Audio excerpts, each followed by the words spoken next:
नमस्ते दोस्तों।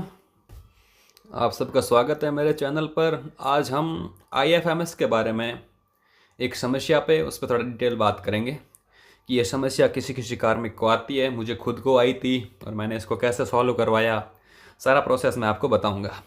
आईएफएमएस 3.0 लगभग मार्च 2024 में यहाँ लॉन्च हुआ था। उस टाइम उससे पहले पे मैनेजर पर सारी सैलरियाँ बनती थी। उसके बाद में आईएफएमएस पे बनना शुरू हुई तो पे मैनेजर से डाटा सीधा का सीधा आईएफएमएस पे ट्रांसफ़र किया गया। कुछ तो ऑटोमेटिक हुआ, कुछ उस समय शायद ऑप्शन भी आता था डेटा ट्रांसफ़र का, उससे हुआ। और कुछ एक मास्टर डाटा फॉर्म भी हर कार्मिक से भरवाए गए वहाँ के डीडीओ पीईओ द्वारा कि आप ये फॉर्म भर के दीजिए। इसके हिसाब से मैं आपकी जो भी जानकारी है वो उस आईएफएमएस 3.0 पे फीड करूँगा। तो इन सब में से यहाँ तो वहाँ से डाटा ट्रांसफ़र होने में कहीं पे बंक रह गया हो, कोई मिस्टेक एरर आ गया हो, या किसी ने मास्टर डाटा फॉर्म भर के नहीं दिया हो।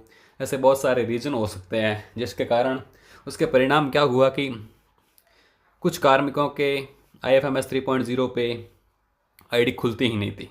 लॉगिन होता था, ठीक है। लॉगिन होने के बाद उसके अंदर ना तो वो पे स्लिप डाउनलोड कर पा रहे थे, ना GA55 डाउनलोड हो रहा था, ना फॉर्म 16 निकल रहा था। और ऐसी कई प्रॉब्लम आती थी। उस पर सिर्फ नेम और एम्प्लॉय आईडी जैसा ही दिखाई, सिर्फ ये दो चीज़ ही दिखाते थे, बाकी सारी चीज़ें उसके ऊपर देख ही नहीं पाते थे। पे स्लिप डाउनलोड करने को ट्राई करते तो ट्राई डाउनलोड होती नहीं थी। फिर भी उसको और क्लिक करते तो 0.0 KB या 5 KB का कोई PDF डाउनलोड होता था, और उसको जब ओपन करते थे तो वो सारा एकदम खाली PDF होता था, उसके अंदर कुछ भी नहीं लिखा हुआ। GA55 डाउनलोड करते थे तो वो भी एकदम से खाली, सारे कॉलम्स खाली पड़े हैं, उसके अंदर कोई जानकारी नहीं लिखी हुई थी। तो ऐसे में अगर किसी प्रकार की चीज़ की ज़रूरत पड़े, पे स्लिप की, GA55 की, फॉर्म 16 की, तो ये सारी चीज़ें हमें डीडीओ से मंगवानी पड़ती थी। डीडीओ हेड से डाउनलोड करवा के फिर फ़ोन पे मंगवानी पड़ती थी, उसके थ्रू ही हमारा काम निकलता था। बाकी बिल बना है या नहीं है, सैलरी बनी है या नहीं बनी, ये सारी चीज़ें हम पता नहीं कर पाते थे क्योंकि वहाँ पे कुछ भी शो ही नहीं करता था। ना बिल शो करता, ना सैलरी शो करती। तो ऐसे में काफ़ी अड़चनें आती थी और इन सब का कारण एक ही था कि डेटा फीडिंग नहीं हो पाई थी। फिर इसके बारे में जब भी, तो सबसे पहले तो हम आईएफएमएस 3.0 पे लॉगिन होते हैं, उसके बाद में बातें करते हैं सारी। तो दोस्तों हम आईएफएमएस 3.0 पर लॉगिन हो चुके हैं, पोर्टल हमारा खुल चुका है। तो इसके अंदर इस प्रकार का डेटाबेस खुलता है। मैंने ये मोबाइल के अंदर खोला है, आप चाहे लैपटॉप में, कंप्यूटर में, कहीं पर भी खोलिए, इसी प्रकार का मेन्यू खुलेगा। इसमें नीचे 3 ऑप्शन आ रहे हैं जो आप देख पा रहे हो, जिसके अंदर सबसे पहले लिखा हुआ है एक्सेस वर्क स्पेस। ये मेन्यू डीडीओ के लिए होता है। जो भी डीडीओ वगैरह होता है उनको आगे से वर्क स्पेस उनको वहाँ से अलॉट होते हैं, उनकी मैपिंग होती है, फिर उसको ये खुलता है। जैसे कि मैं एक एम्प्लॉय हूँ तो मेरे इस पर कोई किसी प्रकार की मैपिंग नहीं हो रखी है, ना मेरे डीडीओ के नाम से कोई मैपिंग हो रखी है, तो इस स्पेस के अंदर हमें कुछ भी नहीं देखने को मिलेगा। इसके बाद में नीचे एम्प्लॉयज़ के लिए ऑप्शन होता है एम्प्लॉय सेल्फ सर्विस, हमें इसको खोलना है। तो चलिए मैं इस पर क्लिक करता हूँ। तो जब भी इस पर क्लिक करते हैं तो इस प्रकार का मेन्यू खुलता है। यहाँ पे आप देख पा रहे हो, अभी यहाँ पे ये पूरा पूरा खुला हुआ है। इसमें साइड में आप देख पा रहे हो मेरा नाम बता रहा है, ये येलो वाले कॉर्नर के अंदर यहाँ पे देखो मेरा नाम बता रहा है, ये इसके नीचे एम्प्लॉय आईडी बता रही है। पहले क्या हुआ था कि मेरे सिर्फ ये दो ही चीज़ें बताती थी इसके ऊपर, बाकी कुछ भी नहीं बताता था। यहाँ पे मैं जैसे ही पे स्लिप पे क्लिक करता, मंथ वगैरह सेलेक्ट करके डाउनलोड करता, तो या तो वो फेल्ड आ जाता, या PDF डाउनलोड भी होती तो 0.0 के भी या 5 के भी की होती थी, उसको ओपन करने पर एकदम से खाली। जो चीज़ें मैंने अभी पहले बताई वो सारी चीज़ें होती थी ना, तो इसके ऊपर कोई भी चीज़ दिखाई नहीं देती।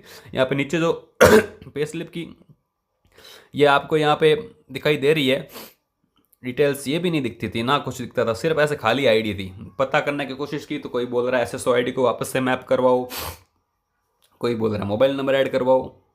इसका आईएफएमएस 3.0 का एक ऐप भी है, तो मैंने वहाँ पे लॉगिन करने का ट्राई किया तो वो बता रहा है कि मोबाइल नंबर आपका रजिस्टर्ड ही नहीं है। तो क्या मोबाइल नंबर को वापस ऐड करवाओ, ट्रेजरी में कॉल करो। बहुत सारे हेल्प डेस्क पर मैंने मैसेज भी किए लेकिन उसका कोई भी सार निकल नहीं पाया। अंत में जब करते करते जो मुझे सॉल्यूशन मिला वो यही था कि फिर मैंने डीडीओ के पास जाके मेरी जो भी पर्सनल डिटेल्स थी उसको अपडेट करवाया। पर्सनल डिटेल्स जो होती है ना, इसके अंदर नीचे टैब आपको देखने को मिलेगा, यहाँ पे देखिए, यहाँ पे ये पर्सनल डिटेल का टैब दिख रहा है आपको। इस पर मैं पहले क्लिक करता था तो यहाँ पर फेल्ड लिखा आता था। यहाँ पर मेरी किसी भी प्रकार की कोई भी डिटेल शो नहीं करती थी, किसी भी प्रकार की डिटेल शो नहीं होती थी और मैं कुछ भी देख नहीं पाता था। तो फिर जब मैंने पर्सनल डिटेल वहाँ पे जाके फीड करवाई, इसके अंदर फीड करवाने पर डीडीओ के नाम से डिटेल फीड होती है। फीड होने के बाद में जब मैंने यहाँ पे ट्राई किया मेरे को मेरी पर्सनल डिटेल बता रही है या नहीं बता रही है, तो जब भी मैंने वो खोला तो उसके अंदर मेरी सारी चीज़ें शो हो गई, सारा डेटा आ गया, सारी पे स्लिप्स खुलने लग गई और GA55 भी डाउनलोड होने लग गया। एकदम से जैसे एक नॉर्मल कार्मिक की एम्प्लॉय आईडी IFMS आईडी होती है वैसे वैसी मेरी बन गई। तो इसमें इस प्रकार के जो भी अगर किसी भी भाई की प्रॉब्लम आ रही है कि पे स्लिप्स नहीं डाउनलोड हो रही है या डेटा कुछ भी उसके आईडी पर शो नहीं कर रहा है, तो आपसे यही निवेदन रहेगा कि आप सब जाके डीडीओ से रिक्वेस्ट करके आपकी जो भी पर्सनल इन्फॉर्मेशन है उसको अपडेट करवाएं। वहाँ से जैसे ही आप डिटेल फीड करोगे आपका सारा डेटा इसके ऊपर आ जाएगा, आप पे स्लिप डाउनलोड कर पाओगे, GA55 डाउनलोड कर पाओगे और एकदम नॉर्मल सी आपकी आईडी बन जाएगी। सारी चीज़ें अपडेट आपको इसके ऊपर मिलने लगेगी और आप ऐप के ऊपर लॉगिन भी कर पाओगे। वीडियो को पूरा देखने के लिए धन्यवाद दोस्तों। इस प्रकार अगर किसी की प्रॉब्लम आ रही है तो वो अभी के अभी जाकर सॉल्व करवाएं। सिर्फ यही प्रॉब्लम है, बाकी किसी भी प्रकार के झांसे में ना आए कि एम्प्लॉय आईडी लिंक नहीं है, SSO आईडी लिंक नहीं है, SSO आईडी इस नाम से है, नंबर होने चाहिए, मोबाइल नंबर अपडेट करवाओ, ऐसी सारी चीज़ें व्यर्थ है। आप डीडीओ के पास जाके आपकी जो भी पर्सनल इन्फॉर्मेशन है और भी कोई इन्फॉर्मेशन है उनको फीड करवाइए। फीड करवाने के बाद जस्ट जैसे ही वो फीड होगी यहाँ आपकी सारी डिटेल शो हो जाएगी। वीडियो को पूरा देखने धन्यवाद। मिलते हैं अगले वीडियो में।